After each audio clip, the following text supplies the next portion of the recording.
course, now we're going to just transition right into the Bears Packers. I think this is a huge matchup as well. Of course, the biggest news for either team over the last week is Micah Parsons going down with this season ending injury.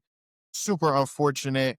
Went over there, had that team playing good on the defensive side when a lot of people thought that defense was going to, you know, continue to take steps back as they were getting older. But Micah came in, ignited the team, even when he wasn't statistically making an impact. We know what his impact is every snap that is played on that defensive side of the ball with him out there. So that's definitely a big loss. And then Chicago, defense been stingy. Caleb Williams, even when he can't play great through the first 2 or 3 quarters, fourth quarter, game on the line, he has the ball. Guess what? He's getting that shit done.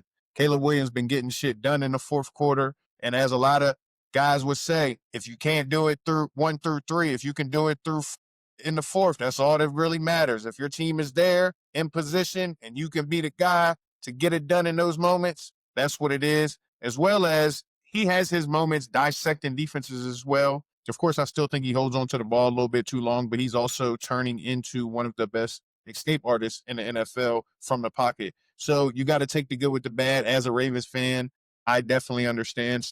It is what it is. They're playing winning football. Ben Johnson is changing the culture. He's starting to make these guys believe. I think at the beginning of the season, they didn't really have that belief in reality.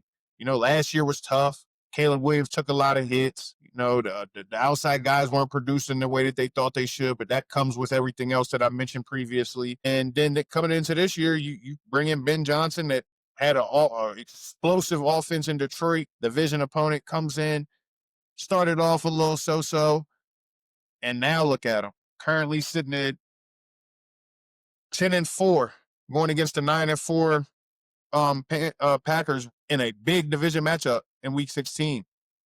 I don't know what to expect, man. This is like another 50-50 game to me. These guys been playing good ball. But the thing is every time, even though they're 9-4, every time I feel like I start to think the Packers are the real deal, they end up blowing it. I'm like, man, the Packers is like that. And they're like, man, then they lose this game that they shouldn't lose. But this is a big game. It's in the Windy City. I'm sure, matter of fact, we could talk about it right now. It'll be about 10 mile per hour winds and about 30 degrees. So not too bad, for December football in Chicago, but definitely still a cold night. And we're talking about the Green Bay Packers, which the Lambeau Field is iconic in itself. So it won't be too bad for them either. So this will just be a regular game. I do think with the loss of Micah Parsons,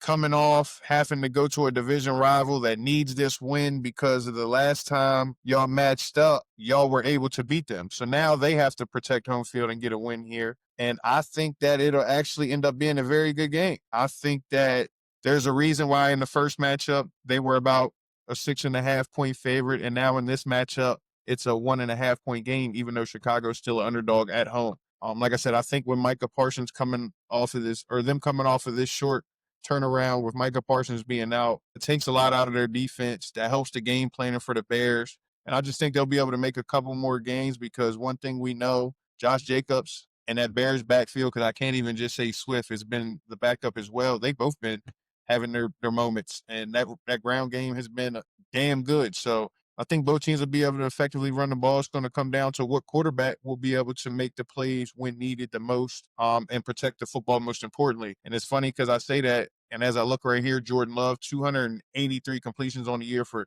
3,304 yards. Caleb Williams, 266 completions for 3,150 yards. Jordan Love, 23 touchdowns, 6 interceptions. Caleb Williams, 21 touchdowns, 6 interceptions. So they both have 6 turnovers. And almost identical in touchdowns and about a game difference in yards. So both quarterbacks probably playing at about the same caliber. So it is what it is. And then you have, as I mentioned, the running backs, both of these guys playing good. Swift, 191 carries for 935 yards and 7 touchdowns. Jacobs, 218 carries, 890 yards and 13 touchdowns. Of course, we know he's been banged up. So that's definitely something to keep an eye on that matchup because you just never know what can happen in a physical game of football when a running back especially is banged up coming out there playing. But he looked good last week, so we'll see. And then with when you get to the receivers, that's where it gets interesting because this is 2 good teams, but their leading receiver, Romeo Doubs, 578 yards on less than 50 catches. Adunze, 661 yards on less than 50 catches. And he's actually out this week. So that'll be a big hit. DeAndre Swift and of Josh Jacobs, of course, are questionable. So it's going to be super important to see what happens. But I lean Chicago right now. I think they'll go into their home stadium and protect this because, like I said, they need this win. They lost a couple weeks ago to this team. You want to turn around and get even with them, right? And then let the last 2 weeks be what they are because Green Bay also has that tie, which that tie, it can help or hurt you depending on which side of the fence it's on. So Chicago definitely wants to put a win in the win column in this one for sure. But we'll see how it plays out because that division, that NFC North, of course, the Bears are still sitting there at the top at 10-4. Packers right behind them at 9-4, which if they win this game, they'll have the same record. They'll also have the tie, and they've beat them both games head to head. So essentially, it would be hard for Chicago to get over them.